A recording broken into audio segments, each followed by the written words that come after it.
السلام علیکم۔ آئیے آج سنتے ہیں کہ حضرت امیر المومنین عمر بن عبدالعزیز رضی اللہ تعالیٰ عنہ کی عبادت کیسی تھی۔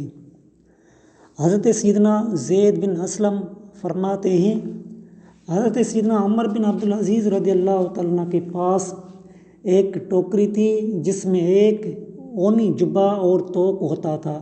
آپ رضی اللہ تعالیٰ عنہ کے مکان کے درمیان ایک کمرہ مخصوص تھا جہاں آپ رضی اللہ تعالیٰ عنہ نماز ادا کرتے تھے۔ آپ رضی اللہ تعالیٰ عنہ کے علاوہ اس کمرے میں کوئی داخل نہ ہوتا تھا۔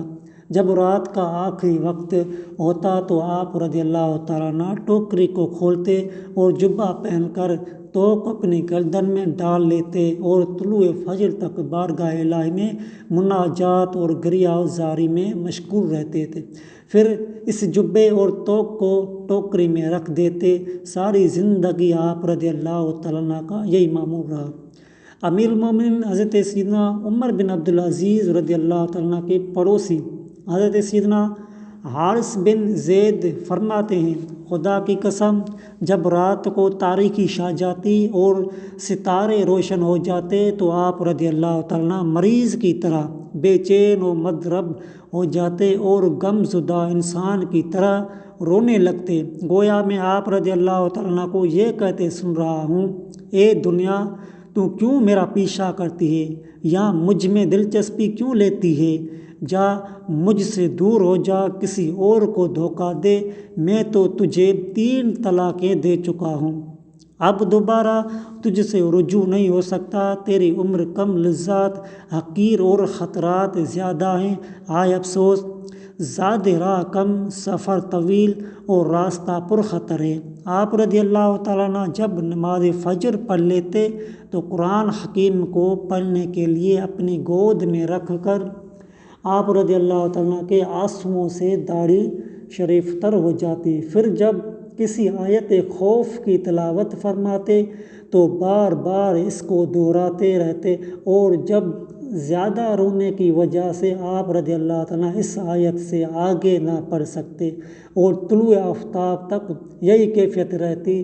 سبحان اللہ، ان نورانی چہروں کو دیکھتے کیا کہ کتنا شوق ہے، ان کی باتیں سن کر کتنی خوشی ہوتی ہے، اور ان کی نشانیاں مٹ جانے پر کسی قدر غم ہوتا ہے۔ حضرت سیدنا یزید بن خوشب رضی اللہ تعالیٰ فرماتے ہیں، میں نے حضرت سیدنا حسن رحمۃ اللہ علیہ اور حضرت سیدنا عمر بن عبدالعزیز رضی اللہ تعالیٰ سے بڑھ کر خوف کھانے والا کوئی نہیں دیکھا، گویا جہنم انہی کے لیے پیدا کی گئی ہے۔ آپ رضی اللہ تعالیٰ جب موت کو یاد کرتے تو آپ رضی اللہ تعالیٰ کے بدن کے جوڑ لرزنے لگ جاتے۔ منقول ہے کہ ایک دن حضرت سیدنا عمر بن عبدالعزیز رضی اللہ تعالیٰ نے اس آیت مبارکہ کی تلاوت فرمائی۔ کیا ترجمہ؟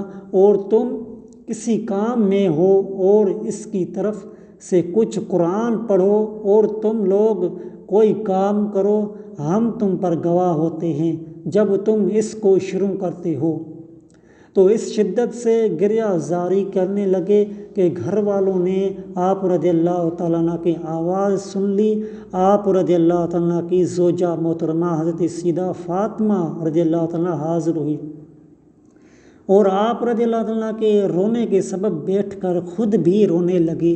پھر ان دنوں کے رونے کے بعد وجہ سے تمام گھر والے بھی رونے لگے۔ آپ رضی اللہ تعالیٰ کے بیٹے عبد الملک نے آ کر دیکھا کہ سب رو رہے ہیں تو عرض کی، اے ابا جان، کس چیز نے آپ کو رلا دیا ہے؟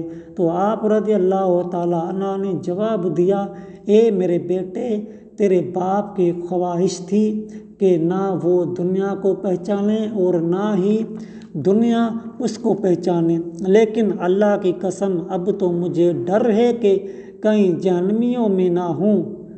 اے مسلمان، حضرت سیدنا عمر بن عبدالعزیز رضی اللہ تعالیٰ عنہ کی عادل ہونے کے باوجود اللہ تعالیٰ سے اس قدر ڈرتے تھے، اور تو ظلم و ستم کرنے کے باوجود اس قدر ڈٹے ہو چکا ہے کہ وہ شخص جو تقدیر سے بے خوف ہے اور جس کے پاس اللہ تعالیٰ کی بارگاہ میں پیش کرنے کے لیے کوئی عذر نہیں، غور سے سن، وصال کے 12 سال بعد آپ رضی اللہ تعالیٰ عنہ کو خواب میں دیکھا گیا تو آپ رضی اللہ تعالیٰ عنہ نے ارشاد فرمایا ابھی ابھی حساب سے فارغ ہوا ہوں۔ حضرت سیدنا عطا رحمۃ اللہ علیہ فرماتے ہیں حضرت سیدنا عمر بن عبدالعزیز رضی اللہ تعالیٰ عنہ ہر رات فقہاء کرام کو اکٹھا کرتے اور موت، قیامت اور آخرت کی باتیں ہوتی رہتی، اور جب اس طرح روتے رہتے گویا ان کے سامنے کوئی جنازہ حاضر ہے۔